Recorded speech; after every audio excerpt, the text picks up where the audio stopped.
Well, for more perspective on the security situation in the DRC, Paul Nantulya, a research specialist with the Africa Center for Strategic Studies, joins me live via Skype from here in Washington. Paul, welcome to Africa 54.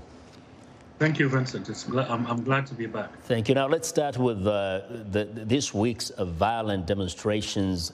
What really is behind those? I mean, it's not the first time the UN peacekeeping forces in the DRC. What really led to what we've witnessed the last few days?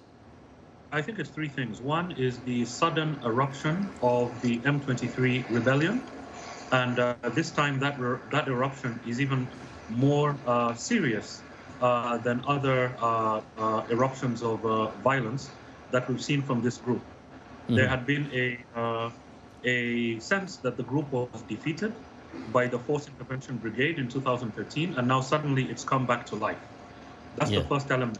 And so I think it has shocked the population. Secondly, the sheer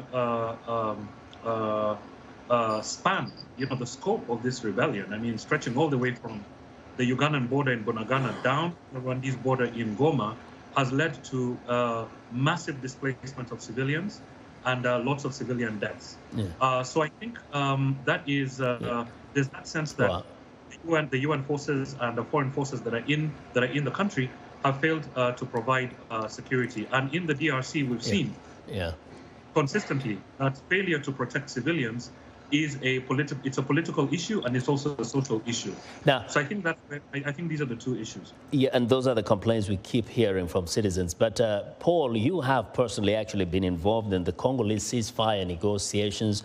You were even at the inter-Congolese dialogue at Sun City in South Africa. Why have these conflicts, continued for, actually we can say, decades now? Why has there not been any meaningful ceasefire or even complete resolution?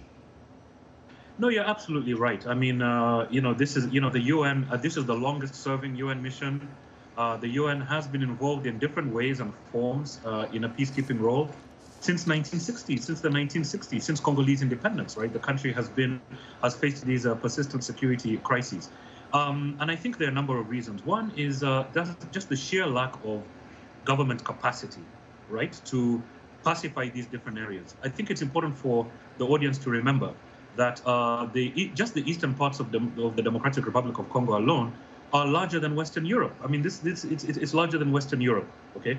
It's very, very difficult to stabilize. Secondly, you have over 70 armed groups, of which the M23 is simply one out of over 70 armed groups that are in the country.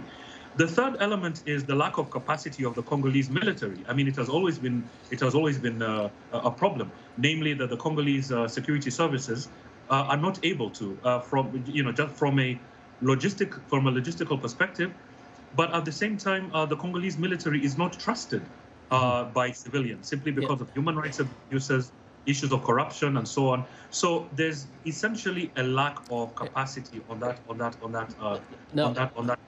So now, Paul, is it a hopeless situation here, or has there been any proposition that could be viable in resolving that situation? Yes, I think we've had historical. I think the processes right now, there's the East African community that's trying to deploy a force in the area, and the region's political leaders are trying to do something about that M23 violence.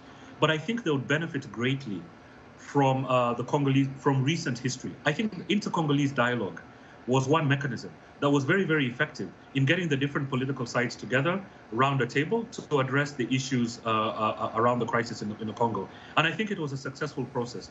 Alongside that process, you had the Lusaka peace process, what you just mentioned before, which was a process that was dealing with the external element inside the DRC, whereby we were able to essentially negotiate ceasefire agreements among the countries that were involved in Congo. So I think there's lessons to learn internally and externally. Well, this is a conversation that will continue. We really appreciate your insights, Paul.